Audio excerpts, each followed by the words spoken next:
নমস্কাৰ সকলোকে। এয়া বহি লৈ কি কৰিব ওলাইছোঁ জানেনে? মাছ পুৰা খাবৰ কাৰণে মাছ ধৰিছোঁ। মানে মাছ আজি ধৰা নাই বাৰু, আগৰে আছিলে। তাকে ভাবিলোঁ আজি পুৰি খাম, মাছ পুৰি খাব ইচ্ছা গ'ল। আৰু মাছকেইটা মাৰোঁতে অৱশ্যে বৰ বেয়া লাগে, কিন্তু উপায় নাই, খাব লাগিলেতো মাৰিব লাগিবই। সেইপিনে চাওকচোন, খৰি যোগাৰ কৰি লৈছোঁ। গেছত পুৰিবৰ কাৰণে দিগদাৰ হৈছে, সেয়েহে ভাবিলোঁ খৰিতে পুৰোঁ। এয়া বাহিৰত জুই ধৰিছোঁ, ধৰি মাছকেইটা পুৰা দিছোঁ চাওকচোন। দিবৰ কাৰণে জলকীয়া ছিঙিব আহিছোঁ। গছৰ জলকীয়া দিলে ভাল লাগে খাই বেছি, সেইটো কাৰণে এয়া চাওকচোন জলকীয়া।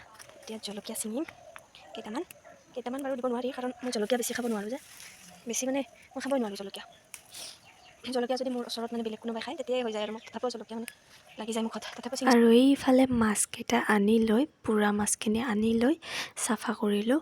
কৰি পেলাই এতিয়া ধুনীয়াকৈ জলকীয়া খাৰ চাৰ